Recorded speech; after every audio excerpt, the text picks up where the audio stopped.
And I'm super excited that we have these panels because these guys are awesome. So we also have our Michael moderator, Dana, from Incredibuild.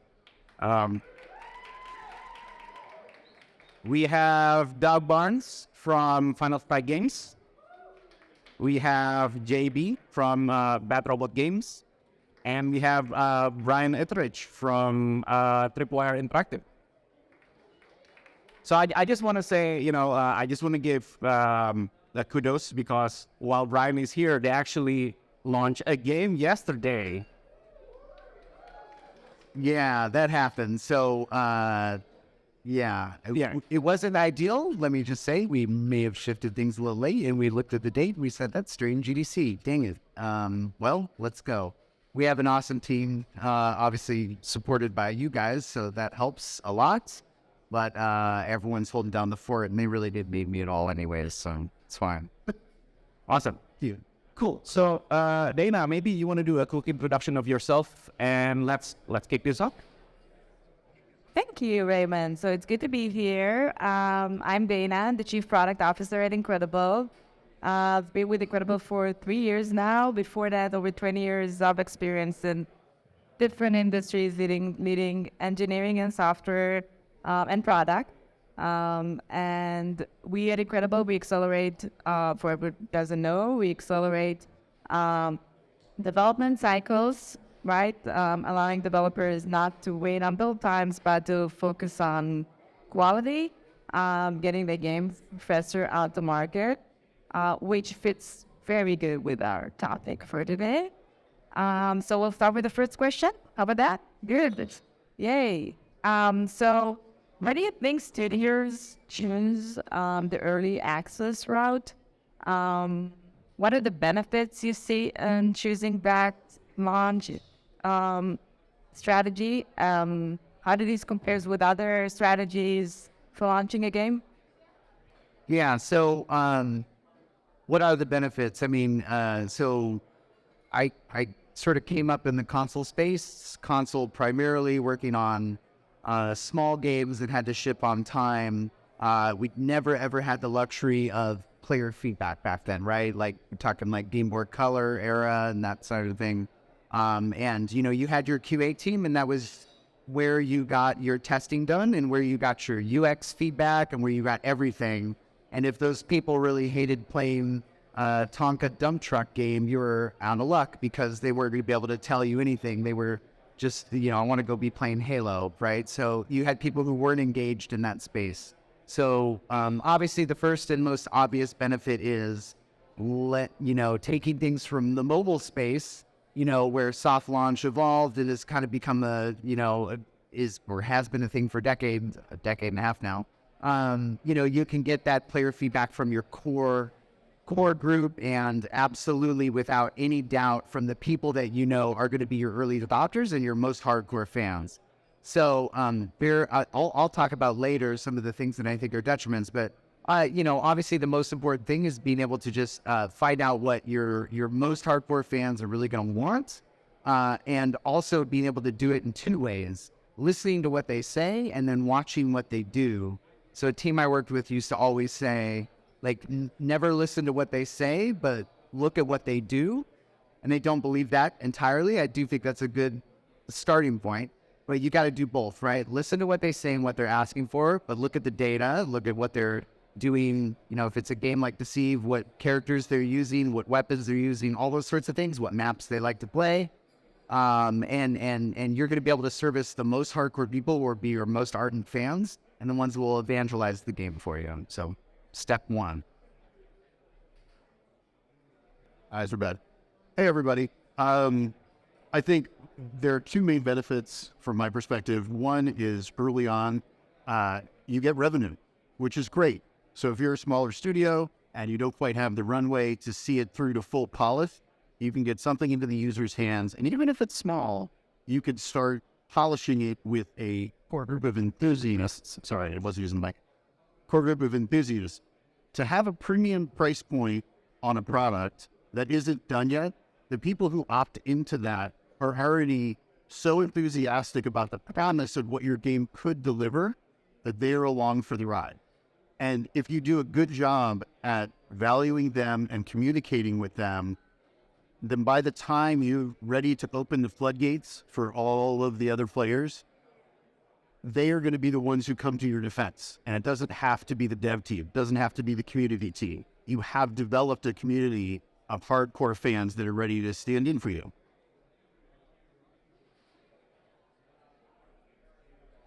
Great. So I agree with both of these guys' points. So I'll bring up some other kind of maybe more off the wall ideas that I think are good about early access.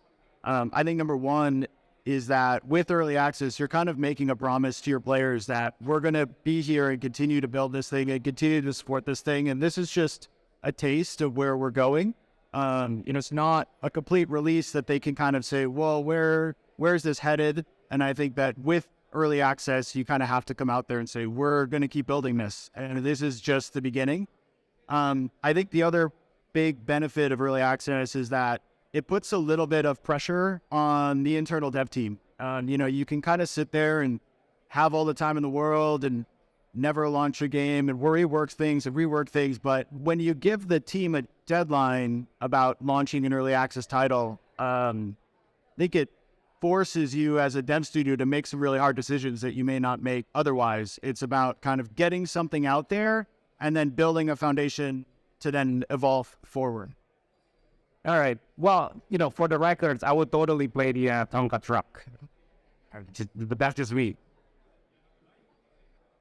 So let's talk about challenges. Can you share with us some of the challenges that you have when you're releasing either early access games or alternative, right? I mean, probably a more traditional game launches, right? And and how did you kind of overcome those kinds of challenges? Either way, like early access or full-on game release, skipping early access. Maybe start with Tom. You want me to go first? Yeah. Okay. So some specific challenges with early access, I think, are a lot of the challenges you'll see with any launch. Most early access games that I've done or worked on have always been multiplayer titles. So you're looking at, I've got a smaller subset of players. So retention and engagement is always a huge problem, especially when you need to fill matches. And then you may get those players in a specific region, but around the world, it may be very difficult to fill out the gameplay and make it feel like the game is actually alive. I also think that when you launch an early access title, you may not have the content pipelines ready to provide the updates that players are demanding. And early access maybe used to give you a really nice win of, it's early access, so we'll give them a pass. But I think players are becoming more and more sophisticated and looking at the developer, looking at the publisher and saying, are they launching early access because it's not done? Or are they launching early access for the right reasons if you're, an indie dev or need to switch something out yourself? I was going to say that the game's not done. There are no tutorials. There's no guardrails to help players who are new be successful. So making sure you have ancillary communication that the players have access to. And one of the things that I was going to comment on is comms. So communicating with the community, valuing the community's feedback, engaging with them in a positive way, having forums where they can ask questions and communicate with the dev team. And then also practicing the muscle, harnessing, and really developing the muscle of communicating that feedback back to the team. Because unwashed, unfiltered feedback hurts the hearts of developers. It's hard. I think there's something to say about managing the expectation both ways. Right? Yeah. It's you want to manage the expectation of the players. There's hey, it's early access. But also you kind of want to manage the expectation to your dev team. The fact that you do have to actually kind of make use of it. Yeah. And setting the tone for that being a positive collaboration.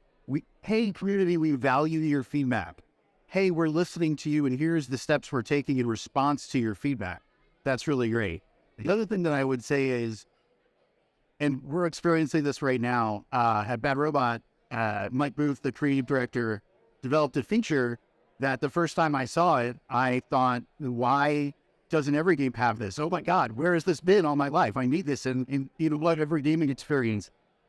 And it is not part of the core game. And so if we're going to launch an early access, we have to be absolutely ruthless with feature creep. And we can't let the scope just distract us with something that's really shiny. You have to sell the promise of what the core experience is going to be so that all the community is along for the ride. It works. So two things kind of come to mind, and this is why I think I was telling you before that, Tripwire doesn't necessarily do early access, and I think we have a couple of reasons. One is we learned a painful lesson pretty early on, and I think you had talked about this, talking about the sort of the content pipeline not be ready. That is absolutely a thing that we've encountered, right? So I would call that kind of like the pain of the pivot, right? So once you hit early access, all of your plans go out the window, right? You were building 5 characters a month through some outsourced company, and then you get the game out there and you realize no one gives a crap about the characters. They want more maps. So now your team has to pivot, and what does that do to your development team, to contracts you have? You have to think about all those. And then the second one, and probably the most deadly, is you could just flop, right? So what's the guy that writes all the really good articles that know how to market your game? The one where he says your early access launch is your launch, right? And like, man, I read that one recently. I was like, wow, this is really hitting hard for Deceived right now. And like, we didn't early access, but we had a couple of really rough tests, right? Alphas and betas, and we were in Next Fest. I did another thing where I talked about, man, we had expectations up here and hopes that were up here, and we landed here. And it was a gut punch, but it taught us so much. But if you think about it, right, your early access could very well be perceived as, okay, the game is out, right? If you look at a game like Ark, the game's been in early access for 7 years or something. That's not, it didn't early access launch. It launched at some point in there, right? So you're going to have, depending on your genre, depending on who your fans are, some people are going to look at it and go, it has so many problems, I'm going to walk away. So I would worry about that, right? You have to, like you said, over-communicate with your fans, immediately pivot to what they want, and handle the sort of whiplash that comes with that. And you have to. You were all talking about that games. My question is, how do you balance between the early release and the finished games for developers? What are the trade-offs that you have to take when choosing that approach versus choosing alternatives to release games? Tough question, right? Yeah. Marketing strategy, right? So you have to, well, okay, so what's the right way to put this? One of the reasons we choose usually not to do early access is because your marketing spend is more efficient when you do it all at once, right? So what's I'm not a marketing guy, but like, people need to see things 3 or 4 times before they'll buy it, right? So you have to remember that the first time they're going to see it, it's going to be in early access. It's also not going to be available on every platform. Not everyone lets you put the game up for wishlisting right away. So you could have a game that sits in early access for a year or 2 years, like a lot of people trying to do now, where they may not be able to get to that point where they wishlisted on the platform they actually intend to buy it on. So you need to remember that your marketing is not going to be as efficient. It obviously comes with the benefit of maybe it will be more efficient. Maybe you get streamers that pick it up, but at the same time, like, there's the threat of that. So I think the first thing you need to balance is you need to think about, okay, how are we going to make sure that the marketing plan is adapted to early access? And or should we, or would we be better off, given the genre, given all the things that you want to do? If it's a multiplayer game, like you're saying, you might be better served to just have everyone come in the door right up front and deal with a bunch of bruises of not having as much live testing to really have the volume of users stay high. So you got to pivot your market.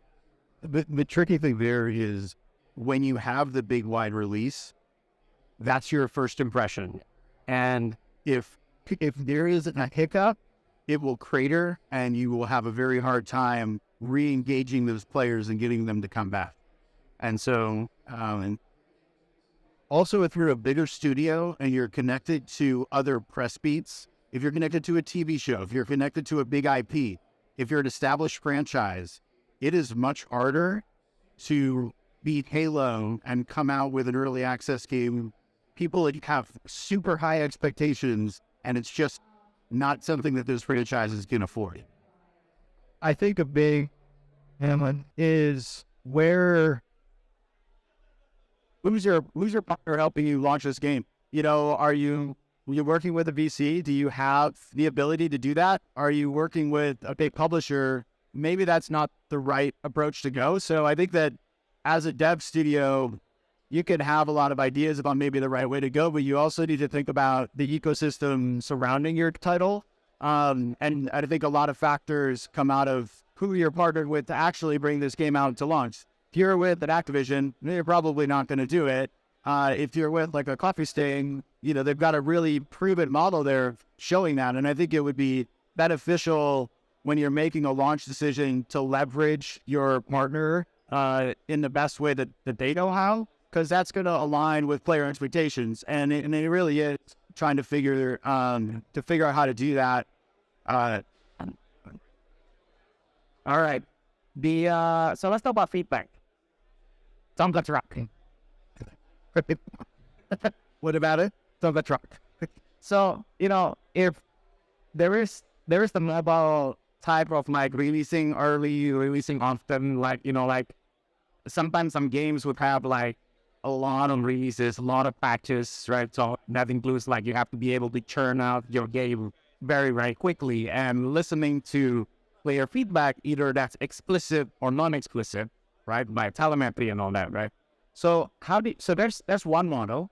And then the other model is like, you know, you make a big release, but you still have to listen to your player feedback, right? So like, how do you balance it out? Like what role does player feedback feeds into your game development and your updates and your patches and all that? So I think at least the way that we try to balance this out is we rely on professionals. We do limited testing, and we try to be as smart as possible about making sure that those avenues represent the cross-section of people that we're trying to serve. So in the mobile world, right, a lot of times you would take a game and you'd be like, okay, we're going to soft launch the game in Thailand, and we're going to make some assumptions about how these players play and how that will translate to U.S. or North America players or whatever your best player base is that you're going after, right? So, but those are inherently different audiences. And so, you know, early access is fantastic for the reason that we were talking about before. You get your best players right up front. You know, hey, this is legitimate feedback from your most hardcore users. But we try to do it through a series of open and closed alphas and betas. We use testing groups like DACA or someone like that. We've enlisted help with folks like Celia Hoden to like help us come in and take a look and say, like, please tell us what we're doing wrong. And you know, there's a balance there, right? Like, okay, we could do a play test that's 100 people and still get imbalanced feedback, but that's a pretty good number, right? We could pre-screen people, make sure they fit the profile of our target users, tell us what games you play, all those things. And if you get, let's say 100, 200, you do that a few times of people that you know are pretty well aligned, that might be enough to counterbalance the fact that you're not doing a full early access. It's a risk, right? But that's how we balance it out. So player feedback plays a couple roles for the way I think about it. One is they're going to find things that you didn't find during your testing. One of my favorite things to think about is you work on a game for 3-4 years, however long, and you've got a QA team of, let's call it 4 or 5 people, 7 people. And then the day you launch, within about 20 minutes, you've got more playtime on your game you could have ever possibly put on it. So it's really valuable to get that breadth and kind of almost use like a bit of a canary in the coal mine. and then engage with the players, whether it's on Discord or whether it's on Twitter. I think that players are open to problems and open to progression on your system as long as you communicate. And I think that showing intent from the developer is always a really good idea as well. It's like, hey, rather than saying we buffed the battle rifle by 20%, maybe say why we're trying to do this. Our intent is to change the meta, and we changed the battle rifle by 20% for X, Y, and Z. And a player may or may not agree, but at least they understand where you're coming from instead of just assuming that, you know, you're just a terrible developer and you're not doing your job. So I think that open line of communication, transparent, can really help. And then we build a lot of analytics into our titles to watch what's happening and really to understand what's going on. So you may see like Xbox users are having a harder time matchmaking than PlayStation users, and you can go track down that problem like through the data, but that's going to get bubbled up through Reddit or Discord or people actually saying they're having issues. I would add, be specific about the questions that you want feedback on. If you go out and you say, hey, tell for hey, you're going to get a lot of feedback that has nothing to do with the hypothesis you're trying to test by releasing in early access. You want, hey, we're trying to engage with you on one of these 3 paths. Help us make that decision. And I think if there are issues, communicating, we hear your issues loud and clear. Great, they feel heard. We value you, and here is our transparent list of things that we're working on and the order in which we think that we're going to address them. Great, no dates attached. Don't attach dates. Yeah, order, no release numbers, but here's the order that we're going to attack your stuff. And then when it comes to a full game release, the volume is going to be real intense, and it's not your core enthusiasts anymore. It's the scary teenagers who have a lot of things to say that are going to probably not be positive. They will be the ones who are unforgiving as compared to the early access enthusiasts. So you just released the game, and congratulations. Yeah. But let's spice this discussion a little bit and talk about delay. Yes. And have you ever had to delay an early access game?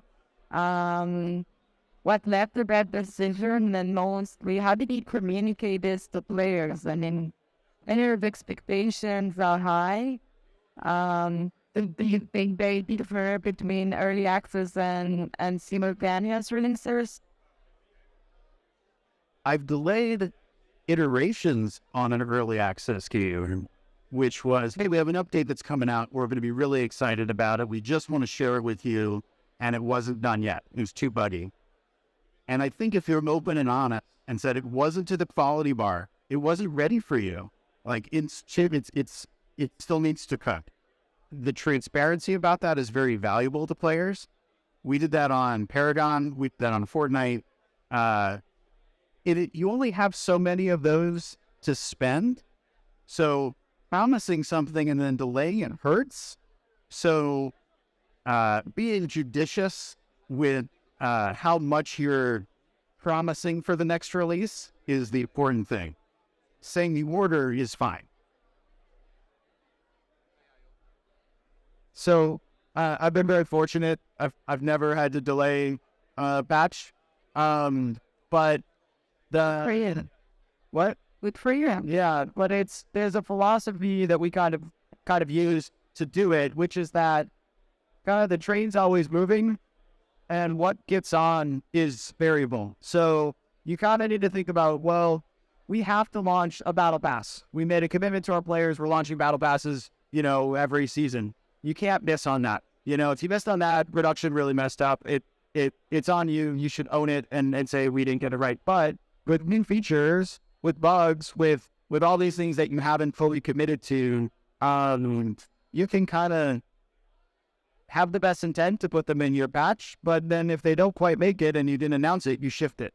And so I feel like patches in live service, patches during early access are variable if you build that freedom for yourself and you're not fully committed to when exactly everything's dropping, and being judicious about your actual production timelines?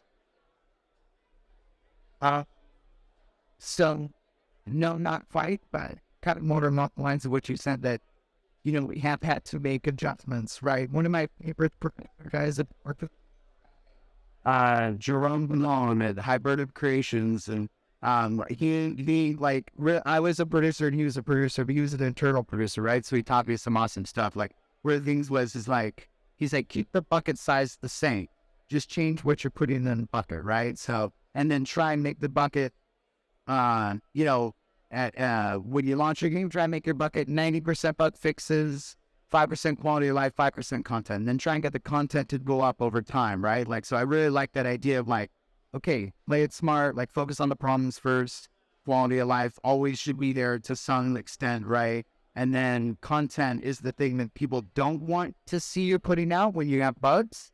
So, like, you're like, hey, I know the game's out, but we got a new map and 5 new skins that you can buy that can paint that, right? So, kind of to point, right?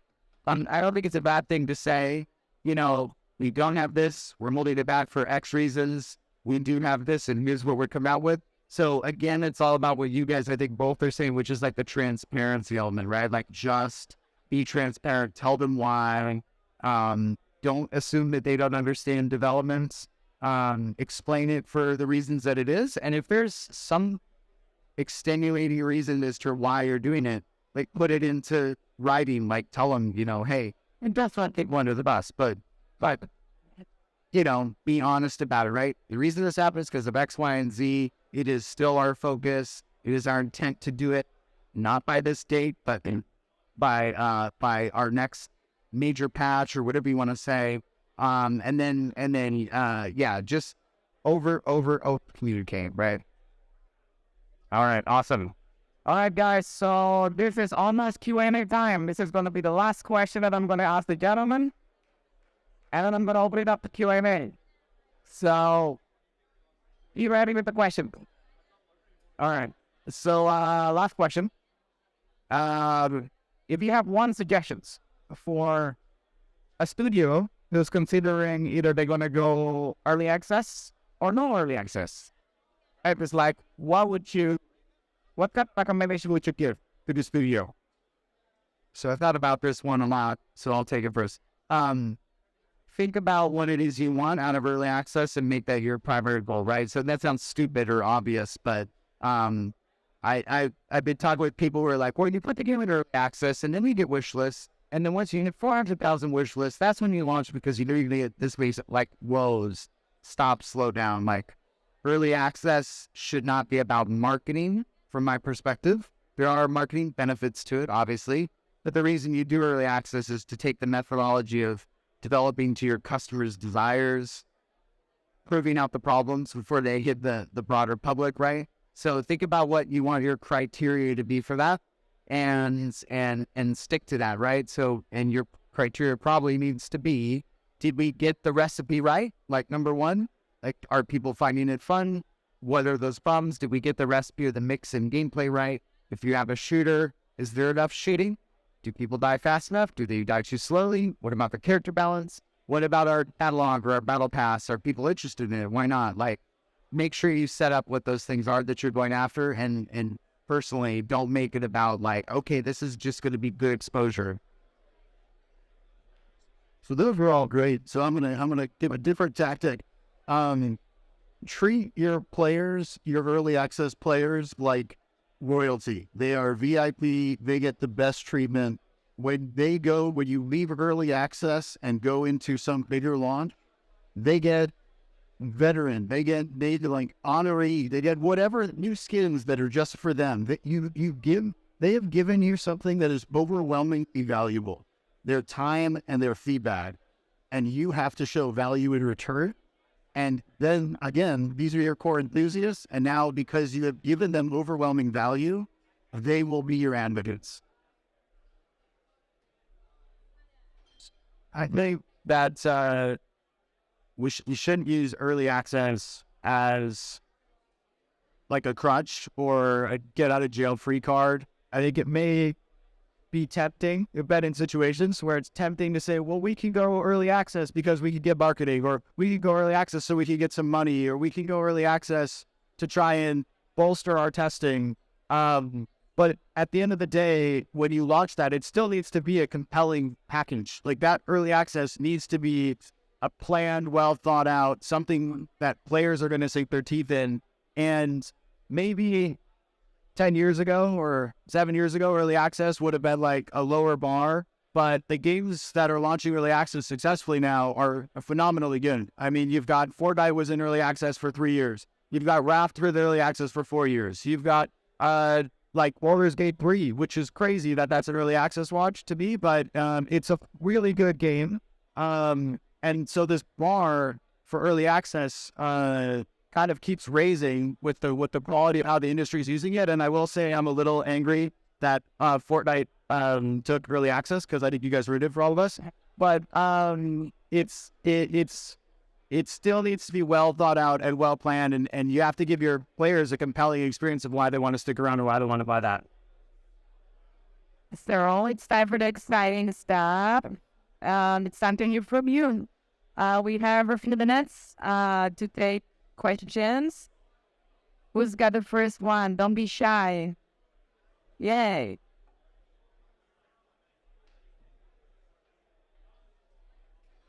Hi there, Dennis over at HitSense Publisher Marketing Manager.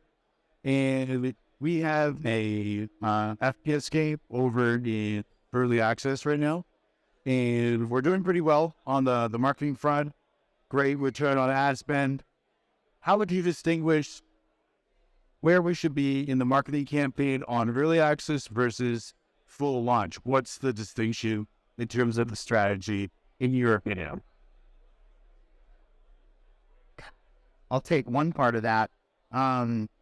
So taking a page out of the mobile book, and something I don't think console and PC publishers do quite as well, be using it to test all of your creative, right? You're going to have a real marketing plan when you hit 1.0. I don't know what to call an early access product, might not real, right? But use that as your time to test, like, hey, what resonates with people? Like, go with the group that can help you figure out, like, multiple different creative ad sets, make way more than you expect, and be testing out different words. Try to find ways to see if you can measure differences in screenshots, right? So, like, let me change the screenshot order for a week and see if I get an increased click-through rate or something like that, right? Try changing your videos and see which videos you put in the first slot seem to resonate, you know, assuming obviously we're talking about Steam. And really, I would say, try and get the most out of testing your marketing assets and your plans for marketing during that early access, and looking at it less as we need to just be getting X wish list per day, and assuming that's going to happen. I think the channels also are really different. Like, you're not going to do your big, advertising campaign until early access is over. But like with game design, you are testing and all your hypothesis about, hey, do people engage? Like, if we send direct marketing emails to all the people that are signed up to play, do they re-engage? That didn't get it done. What if we offer blank during the next update? So if they come back, does that help the engagement? And so and this is practice for the real dance. I'm just going to agree with what they said. Thank you for the question. All right. One more question, guys. I wanted to first thank y'all for taking your time to do this, especially under less than ideal circumstances. I wouldn't be able to do it myself. But my question is, we have a couple of different methodologies. We've got someone that's doing closed betas and things like that, and then some other early accesses. And I know that the indie industry, at least, uses early access as a crutch, a way to get some initial income to help propel the studio forward. But it seems like there's a general consensus that early access is more about getting feedback from your developers. At what point is early access being focused on getting the feedback, the demos, making sure you have a good game versus having monetary income?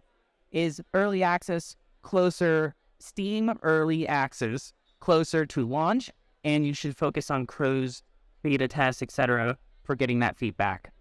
Does that make sense?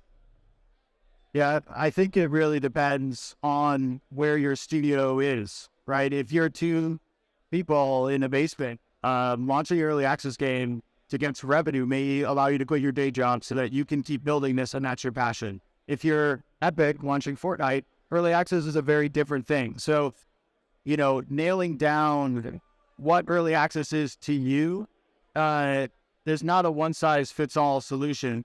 So when it comes to when I kind of made the comment about it being a crutch, I target that more towards slightly larger studios. I think it's a totally viable thing for you to say, I am going to try this and I want to quit my day job and therefore I want to push this indie life. And that's a very different thing that I personally can't speak about, but I would have no problem saying that that's a great way to go. That it's just a different model than where I've been. I would throw in the early access is kind of like practicing to put on a play. You don't want to do the dry read in front of an audience. They won't enjoy your performance. You have to work on the nuance of it. And so the practice comes into what's your group great at? If your gameplay is locked in, you have something special, practice your monetization. If your monetization is locked in, great, just work on the game design and make sure it's super sticky.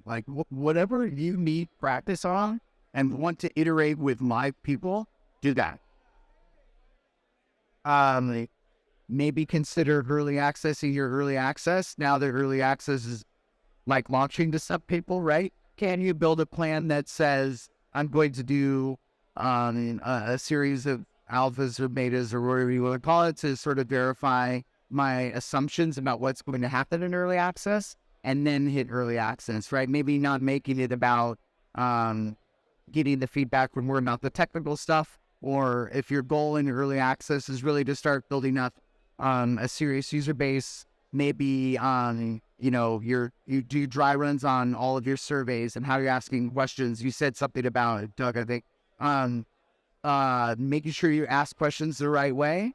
Right? So prep all your stuff, making sure people are responding to your questions the right way and giving you actual useful feedback.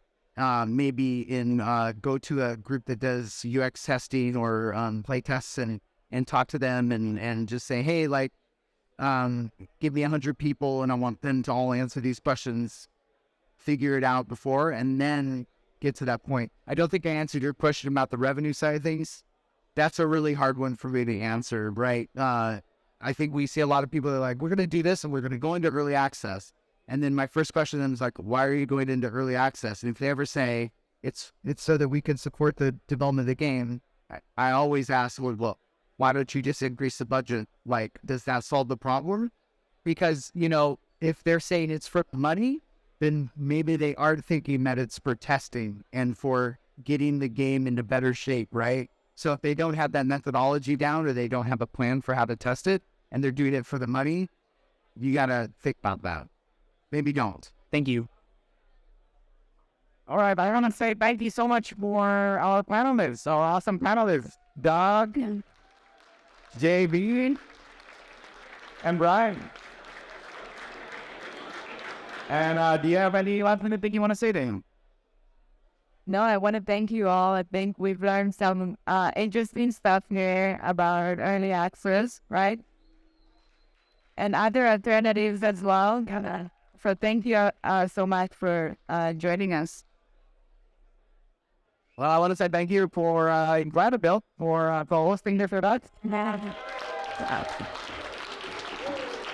And yeah, so have a great night, have a great GDC, and let's mingle. Thank you, everyone.